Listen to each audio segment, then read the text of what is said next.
Hello à tous et bienvenue dans la Fabrique des investisseurs. Je suis Jérôme Rubin, chasseur immobilier, marchand de biens et spécialiste des investissements rentables. Après une carrière d'opticien, j'ai changé ma vie grâce à l'immobilier en investissant massivement avec mon épouse puis en devenant responsable de projets locatifs. J'aide désormais les investisseurs à passer à l'action, à trouver leur pépite immobilière et à faire décoller leur patrimoine. Si vous êtes à la recherche de stratégies, d'astuces, de retours d'expérience et d'authenticité, vous êtes au bon endroit. Dans ce podcast, seul ou avec mes invités, je vous partage tout pour vous inspirer au quotidien, vous aider à atteindre tous vos objectifs et faire en sorte que l'immobilier change également votre vie. Retrouvez-moi également sur ma newsletter hebdomadaire où vous verrez les coulisses de mon activité et recevrez des conseils sur l'investissement immobilier. En bonus, lors de votre inscription, recevez mon e-book Dénicheur de pépites, un véritable guide pour trouver votre bien rentable même si vous partez de zéro. Allez, c'est parti pour le nouvel épisode du jour. Hello les amis et bienvenue dans ce nouvel épisode, c'est Jérôme, je suis ravi de vous retrouver en ce début d'année et on va commencer par les traditionnels vœux de début d'année. Donc en ce début d'année, en cette année 2025, je te souhaite vraiment de vivre une année exceptionnelle, que ce soit à titre personnel, avec bien sûr, on ne va pas se mentir, le plus important, la santé. C'est vrai, ça peut paraître banal, mais la santé, c'est la base de tout. Prends soin de toi, prends soin de ton corps et une bonne hygiène de vie pour entretenir la machine qui te porte tous les jours. Voilà, je te souhaite également de vivre une année riche en expériences, riche en moments de partage, de convivialité, riche en apprentissage également. Chaque année qui démarre, je me dis waouh, qu'est-ce que je vais pouvoir apprendre cette année, en quoi je vais m'améliorer, qu'est-ce que je vais aller découvrir, qu'est-ce que je vais aller tester. C'est vraiment dans cette optique-là que j'aborde chaque année et ça va d'ailleurs faire office du sujet du jour. On va faire une petite rétrospective finalement de cette année 2024. Quels sont les apprentissages que j'ai tirés sur différents domaines. Tu vas voir que je vais te balayer des domaines vastes sur le monde de l'investissement, tout ce qui m'anime au quotidien. Eh bien, je t'ai fait une rétrospective. On va parler bourse, on va parler crypto, on va parler immobilier bien sûr, on va parler business d'une manière générale et je vais tout te partager encore une fois en toute transparence. Donc si tu me découvres ou si tu es nouveau ici, donc déjà tu peux bien sûr t'abonner, activer la petite cloche, là, il doit y avoir des petites notifications quand les podcasts y sortent. Et à la fin de l'épisode, si le contenu t'a plu, je t'encourage également à me laisser une note 5 étoiles sur la plateforme de ton choix, Spotify, Apple Podcast, car c'est ça qui me permet de référencer au mieux ce podcast et qui me donne de la joie et de l'énergie à chaque fois que je vois une nouvelle note. Alors avant de démarrer ce sujet du jour, petit appel à l'action les amis, pour les personnes qui habitent Angers ou les alentours d'Angers, je vais donner une conférence le lundi 13 janvier à partir de 19h30. Tu as dans la barre de description un petit lien d'inscription. Donc avec l'équipe Le Bien Rentable, on est présent le lundi 13 janvier. Donc si tu souhaites venir nous voir et si tu veux découvrir un petit peu le programme de cette conférence, eh bien, tu as le lien dans la barre de description. Voilà pour tous les habitants du 49 et de ses environs le lundi 13 janvier, 19h30. Allez, c'est parti les amis. Alors, je me suis vraiment éclaté à construire cet épisode-là parce que ça me permet un petit peu de me replonger dans mes chiffres, dans ce que je fais au quotidien, savoir de l'investissement. Je ne fais pas que de l'investissement immobilier. C'est le sujet majeur forcément de ce podcast parce que c'est mon métier. Mais je suis un investisseur, j'essaye d'avoir une vision transverse à la fois sur le monde de l'immobilier, mais également sur la gestion de patrimoine en général. Voilà, c'est quelque chose qui m'attire et qui m'anime depuis des années. Et on va justement voir ça ensemble. Donc comment j'ai construit un petit peu cet épisode ? Faut savoir que je fais un petit peu un bilan de patrimoine tous les 6 mois pour voir un petit peu l'évolution et les grandes lignes un petit peu de comment est composé mon patrimoine. Et ce que j'ai fait pour construire cet épisode, c'est que j'ai repris un petit peu les proportions. Voilà, je vais te donner des pourcentages de poids en fonction des actifs dans mon portefeuille. On va comparer entre fin 2023, fin 2024, voir un petit peu l'évolution. Je t'expliquerai pourquoi, comment ça a changé. Et après, je te ferai en détail les leçons que j'ai apprises sur chaque classes d'actifs. Donc voilà, j'espère vraiment que c'est un épisode qui va te plaire. En tout cas, 2024 aura été pour moi une année, encore une fois, d'apprentissage et d'évolution. Donc ça j'adore en fait. Vraiment, quand tu es dans cette optique-là, bah, tu peux que mieux faire les années d'après. Donc voilà, je vais te partager tout ça en toute transparence. Le temps pour moi de prendre un petit verre d'eau. Allez, on est parti les amis. Alors, comment j'ai construit le truc? Déjà, j'ai réparti, on va parler un petit peu de pourcentage, on va parler un petit peu de camembert pour ce démarrage. J'ai mis 5 groupes, 5 classes d'actifs finalement, 5 catégories. Voilà, je vais chercher mon mot pour pouvoir trier un petit peu le poids de mon portefeuille, de mon patrimoine. Donc j'ai mis déjà l'apport que j'ai pu mettre dans ma résidence principale, qui a été assez conséquent, on va voir c'est juste après. J'ai mis mon épargne, mes liquidités. J'ai mis également mon investissement en bourse, mon investissement en crypto-monnaie, mais également le capital remboursé, amorti grâce à tous mes projets immobiliers. Donc voilà un petit peu comment j'ai classé. Je ne te parle pas des investissements minimes, voilà, exotiques ou autres. Ça n'a aucun intérêt pour ce podcast, mais on va partir de ça. Donc, fin 2023, la part, le poids que représentait l'apport que j'ai mis dans ma maison, dans ma résidence principale, quand je l'ai acheté en février 2023, il représentait 46%. Alors, ça s'explique comment? Ça s'explique parce que j'ai posé beaucoup d'argent quand on a acheté la maison, parce que pour des raisons fiscales, en fait, j'avais arbitré un bien en septembre 2021 et il fallait que je réinjecte la plus-value de cet arbitrage-là dans ma résidence principale sous 2 ans. Donc voilà, c'est pour ça que j'ai mis beaucoup de liquidités dans ma maison. Donc en décembre 2023, ce poids-là représentait 46%. Aujourd'hui, cette répartition est un peu plus faible. Faut savoir également, alors j'aurais peut-être pu te dire ça aussi en préambule, c'est que mon patrimoine net, il a augmenté en un an de 25%. Voilà, je viens de poser les chiffres à l'instant, je ne l'avais pas fait avant le démarrage du podcast. J'ai pris 25% d'augmentation de patrimoine en un an. On va voir comment, justement, je vais t'expliquer un petit peu quels ont été les actifs qui ont le plus performé, on va dire. Et donc voilà, si j'en reviens à cet apport qui représentait 46% de la valeur de mon patrimoine, aujourd'hui il est tombé à 37%. Tu vas voir que la répartition elle est très logique. Donc voilà, mon épargne finalement sur le papier, elle n'a pas trop bougé. J'ai pas mis d'argent de côté cette année, j'en ai plus dépensé d'ailleurs, j'ai un peu pioché dans mes économies, dans mes liquidités, j'ai envie de dire, tout simplement parce qu'avec l'achat de la maison, on a eu forcément des frais d'ameublement ou autre. Donc voilà, donc la répartition était de 10% en 2023 et le poids aujourd'hui c'est de 6%. Donc voilà, on se rend compte que il faudrait, tu vois, dans cette logique un petit peu de classe d'actifs, même si l'épargne c'est pas un actif, mais je m'entends, il faudrait que je réaugmente un petit peu ce poids-là. Il faudrait que 2025 soit une année où je vais pouvoir refaire mon petit écureuil à remettre de l'argent de côté sur des liquidités du moins pour rééquilibrer un petit peu tout ça. Ensuite, qu'est-ce qu'on a de très intéressant, et après je vais rentrer dans le détail de mes leçons apprises, c'est que la partie boursière qui représentait 12% de mon patrimoine en 2023, cette année elle va représenter 11%. Pareil, j'ai pas énormément investi en bourse cette année pour les mêmes raisons que sur la partie épargne, parce que j'avais pas de liquidité en fait à placer, j'ai priorisé d'autres choses. Donc là c'est grosso modo kiff.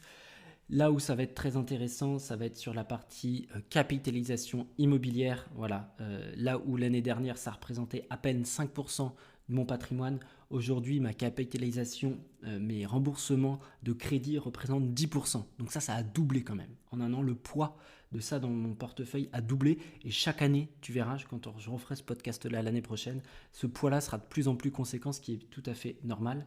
Et là où ça a explosé, c'est bien sûr la partie crypto-monnaie. Là où ça représentait 14% l'année dernière, ça représente aujourd'hui 23%. Donc voilà un petit peu pour la répartition aujourd'hui, décembre 2024, enfin début janvier 2025, peu importe, de mon portefeuille. Maintenant, un petit peu, quelles sont les leçons que j'en ai tirées? Alors, je vais démarrer. Alors, par quoi je vais démarrer? Je prends ma petite feuille. Qu'est-ce qui m'inspire le plus au démarrage? On va démarrer par de la bourse.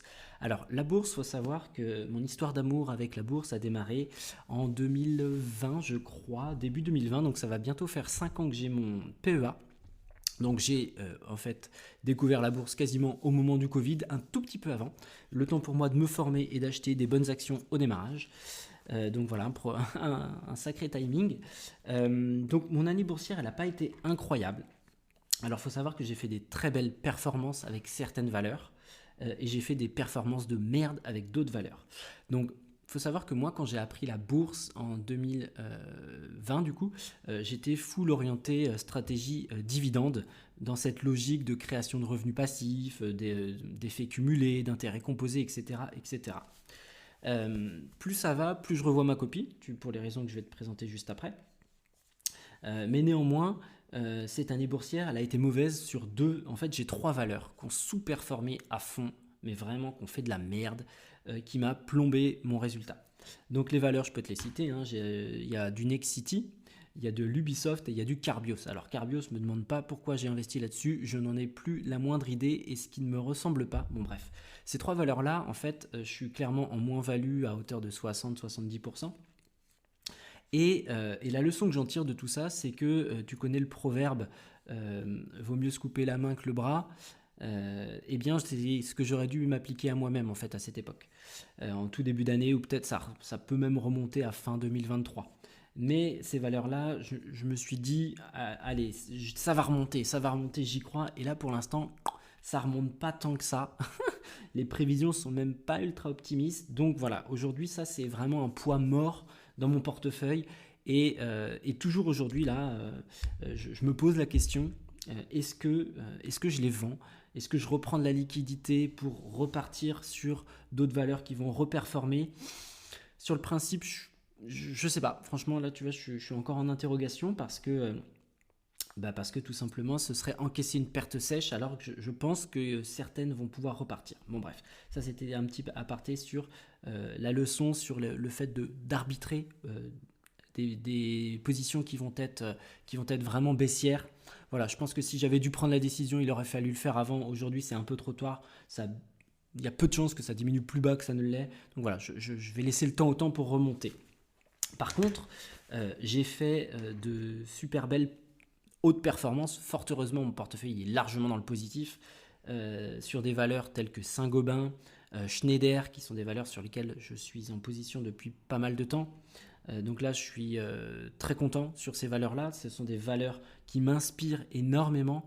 Je ne vais pas te citer tout mon portefeuille, ça va être très très long, mais je vais juste citer celle-là. Et là, je suis pareil sur des performances, cette fois-ci, au contraire, à 70, 80, 90%, parce que je suis en position depuis longtemps. Donc là, ce que je fais, par contre, c'est que je prends un peu de profit de temps en temps. Voilà, je vais arbitrer 10% de ces valeurs-là, que je vais venir recentrer ailleurs. Et justement, en parlant de recentrage, plus ça va, plus je me diversifie sur la partie ETF, qui est quand même un petit peu moins prise de tête, on va dire, que le stock picking, qui consiste à venir sélectionner des valeurs précises. Donc plus ça va, plus je rééquilibre mon portefeuille sur des ETF, à savoir des ETF sur le marché américain, des ETF sur le marché mondial. Et voilà, et donc là l'idée, ça va être de faire une répartition de portefeuille, grosso modo. J'ai fait à peu près mes pourcentages, mais on va dire 40% d'ETF, histoire d'avoir une tranquillité d'esprit et une diversification de mon risque. 30% dividendes quand même.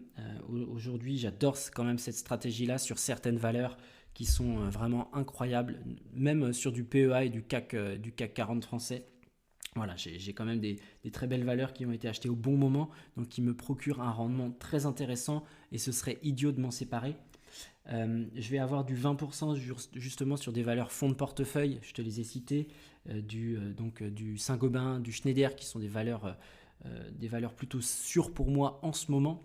Et je vais me laisser un petit 10% sur ce que je vais appeler des entreprises value. Enfin, c'est pas moi qui l'appelle, ça s'appelle comme ça. Des entreprises value, donc ce sont des entreprises qui sont en retard, qui ont subi des déconvenues, mais qui vont rattraper leur retard. Et donc là, l'idée, en fait, c'est de venir d'allouer une partie de mon portefeuille de bourse sur ces valeurs-là pour justement aller prendre ce retard. et choper la croissance de l'entreprise sur la partie retard. Donc voilà un petit peu le bilan de mon année boursière. Là, 2025, j'aimerais bien également redémarrer un DCA que j'avais quasiment arrêté sur 2024. Je n'ai pas regardé combien j'avais mis d'argent, mais franchement, c'est assez faible parce que j'avais d'autres priorités. Encore une nouvelle fois, on ne peut pas être partout. Mais voilà, l'idée, 2025, je reprends un DCA et je rééquilibre mon portefeuille avec la répartition que je t'ai citée. Alors, je tourne ma petite feuille maintenant. Allez, on va parler maintenant, les amis, un petit peu de crypto-monnaie. Alors, crypto-monnaie, faut savoir que la crypto-monnaie, je suis rentré en crypto, j'ai démarré ça, ça devait être en octobre ou novembre 2019. Donc, ça fait un moment, ça fait 5 ans déjà, ça passe très très vite. Et je suis trop content d'être rentré à cette époque-là, tu peux t'en douter, au vu de la valeur des gros mastodontes que sont Bitcoin et Ether. Alors, il faut savoir qu'à l'époque, quand je suis rentré, j'avais pas beaucoup de capital, voilà. Mais j'ai quand même pris position sur ces deux actifs-là qui ont forcément flambé depuis le temps, tu t'en doutes. 2024, pardon, j'ai mis un peu plus d'argent en crypto qu'en bourse déjà, il faut le savoir. Et l'idée, c'est que j'ai fait des conneries en crypto, notamment en 2021. Je t'ai dit juste avant, j'ai arbitré un appartement. J'ai eu beaucoup de cash de disponible et j'ai mis beaucoup de cash en crypto sur des valeurs de merde sur l'ATH de 2021. Donc, j'ai mis du temps à retrouver cet argent-là. Donc là, ça commence avec le marché qui a remonté. J'ai pu réencaisser pour être en neutralité quasiment sur toutes mes positions, mais ça a mis quasiment 3 ans. Donc, j'ai été très patient. Donc, je me suis dit, Jérôme, là, tu vas pas faire pareil. Tu vas pas te prendre pour le roi de la crypto, chose que je ne suis pas du tout, et tu vas te former. Donc, qu'est-ce que j'ai décidé? C'est que j'ai décidé de me former, de mieux comprendre et de suivre un petit peu les recommandations de personnes dont c'est le métier, qui ont le temps, que je paye pour ça finalement, à travers la formation. Et donc voilà, et l'idée pour moi là sur la crypto, sur cette fin d'année 2024 et ces 6 prochains mois 2025, ça va être de surfer sur le bull run qui est en cours finalement, mais d'aller prendre des vagues sur certaines positions et surtout de savoir arbitrer au bon moment. L'arbitrage, c'est ce qui est de plus compliqué parce qu'on a toujours espoir que les valeurs montent plus haut et jusqu'à temps où ça se repète la gueule et qu'il faille encore attendre X mois ou X années. Donc voilà, aujourd'hui, je me fie à l'avis des experts.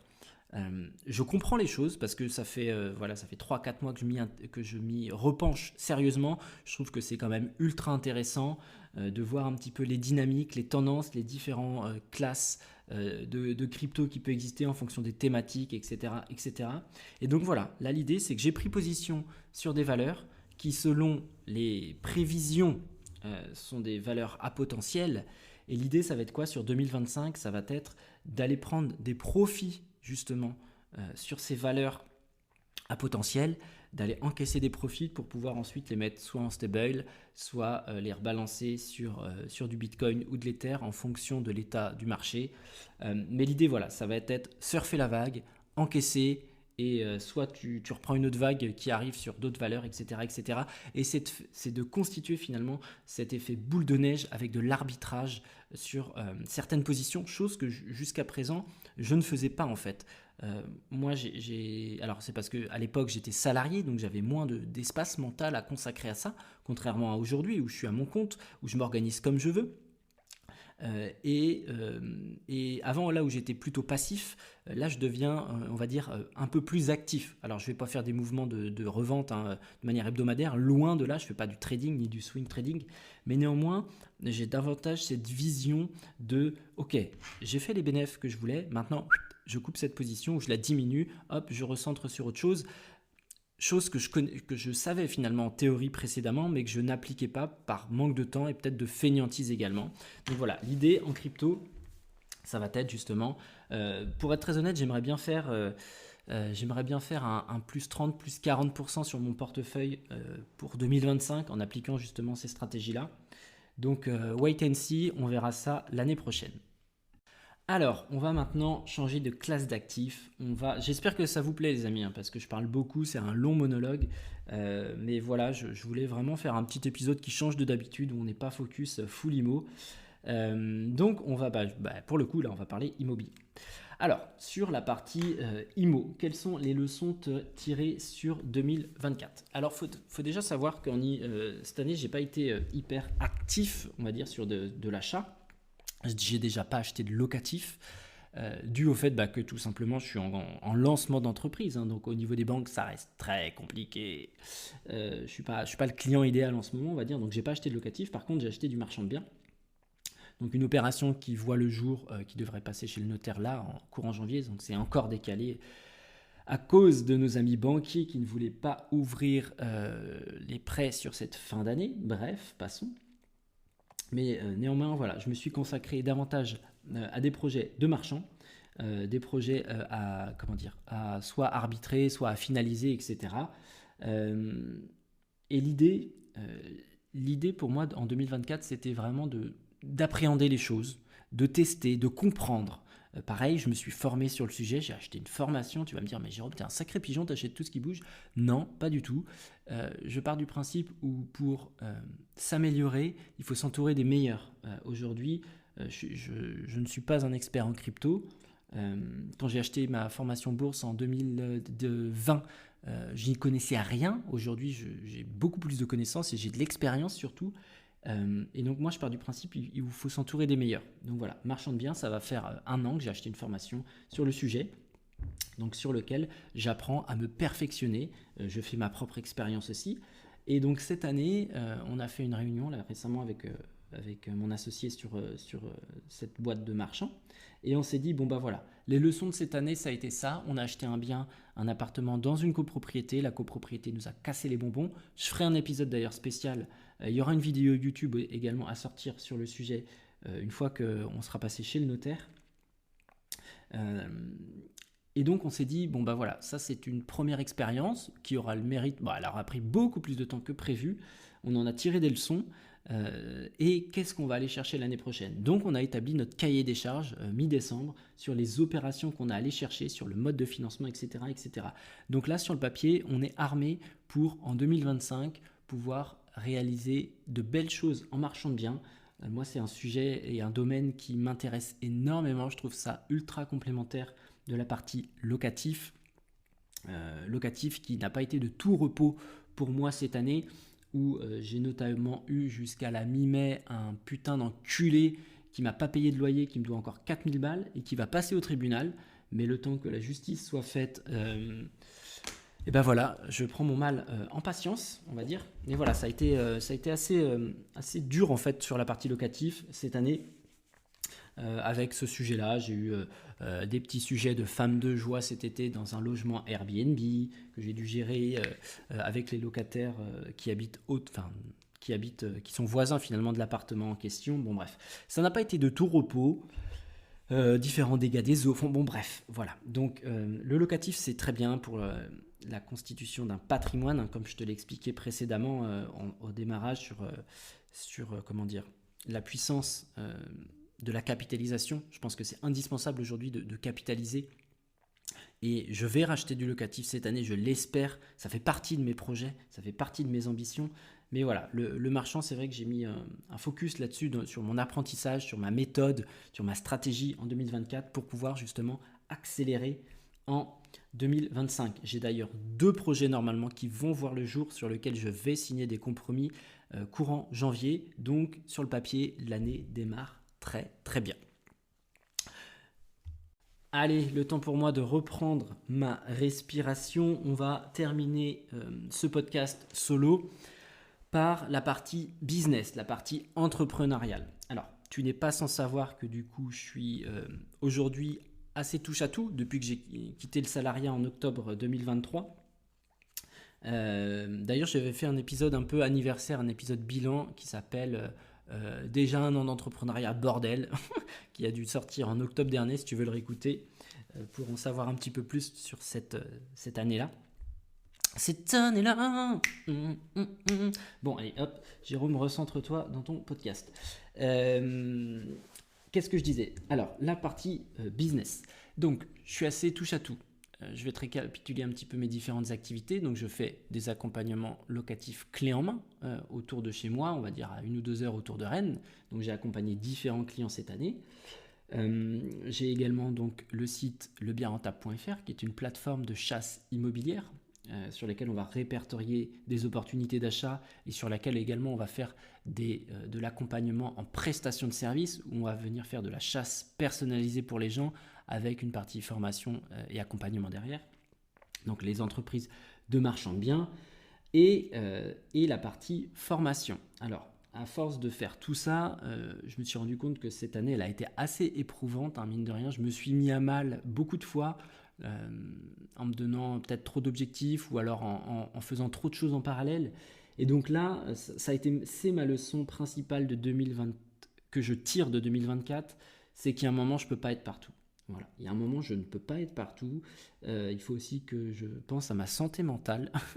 Et donc, j'ai décidé forcément de prioriser vers le domaine qui me fait le plus vibrer aujourd'hui. Et ce qui me fait le plus vibrer, c'est d'accompagner les gens.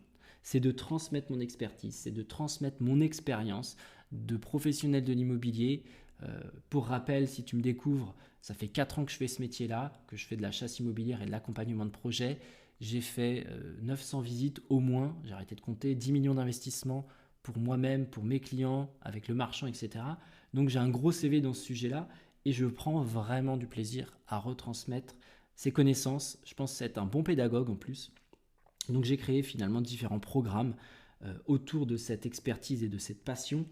J'en ai d'ailleurs un qui va démarrer en janvier, ce mois-ci, fin du mois, qui s'appelle l'Académie des dénicheurs de pépites immobilières, qui est un accompagnement sur 6 mois avec toute une partie formation du coup théorique, mais également un suivi de groupe et un suivi personnalisé pour vraiment te coller aux fesses et te faire vraiment monter en expertise sur mon sujet de prédilection. Donc je vais te retransmettre à travers cet accompagnement ma vision de professionnel. Ça ne va pas être une formation lambda, théorique. Même le support vidéo est tourné passage à l'action. Donc voilà, vraiment le maître mot de cette formation, c'est passage à l'action.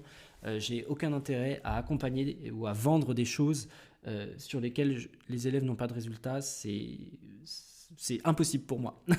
Donc voilà, je mets vraiment tout mon cœur et toute mon énergie et tout mon focus cette année pour développer cette offre-là qui, je sais, va cartonner, que j'ai pu faire en A/B testing précédemment. Donc voilà, focus 2025, accompagnement, formation, vous faire monter en compétences, vous faire acheter des biens immobiliers de manière la plus sécure et la plus sereine possible en maîtrisant votre sujet, en vous transmettant toutes mes connaissances. C'est ça mon focus de 2025, plus le marchand de biens qui finalement ne me prend pas beaucoup de temps sur la partie marchand de biens, c'est l'avantage de cette activité. Mais voilà, mon temps et mon énergie, il sera au service, à votre service finalement, dans le cadre de cette offre d'accompagnement, l'Académie des dénicheurs de pépites. Donc vous avez pareil dans la barre de description un petit lien pour réserver un appel avec moi pour en savoir plus, voir si votre situation peut convenir à cette académie parce que je prendrai pas tout le monde, mon temps il est limité. L'idée c'est que j'accompagne les gens qui sont le plus sérieux possible, les plus motivés. Il en va de mon image en fait tout simplement, il en va également de retour des élèves et de votre engagement. Il est très important pour moi. Donc voilà, si tu veux acheter et passer à l'action et te professionnaliser sur le sujet de l'IMO, tu as le petit lien dans la barre de description pour prendre un petit call avec moi. Eh bien, les amis, je tourne ma page dans tous les sens, mais je pense qu'on en a fini avec cet épisode solo du jour. Donc, j'espère vraiment que ça t'a plu. Moi, j'ai kiffé en tout cas. J'ai bien kiffé cet exercice. Bon, une fois par an, ça suffit. Hein. Mais voilà, n'hésite pas à me dire dans les commentaires si ça t'a plu. Épisode, voilà, clairement auto-centré, on va pas se mentir, mais je trouvais ça intéressant de donner cette vision un petit peu transverse à la fois de mon patrimoine, même si ce n'est qu'un exemple parmi tant d'autres, mais de la répartition des choses, comment ça évolue. Donc si je fais un petit récap de tout ça, qu'est-ce qui a bien boosté cette année? Ma crypto, hein, plus 9%. La partie également de la capitalisation de mon patrimoine, de l'amortissement finalement qui a doublé en un an et qui va aller crescendo. Donc voilà, c'est une belle année riche en apprentissage sur lequel j'espère faire forcément mieux l'année prochaine, mais je me dis que la machine est lancée, que la boule de neige est enclenchée et qu'il n'y a aucune raison que ça s'arrête. Donc voilà, si tu veux également toi apprendre comment faire tout ça, je t'invite à réserver ce petit call avec moi et je te retrouve dans le prochain épisode. Porte-toi bien et encore excellente année 2025. Bye bye.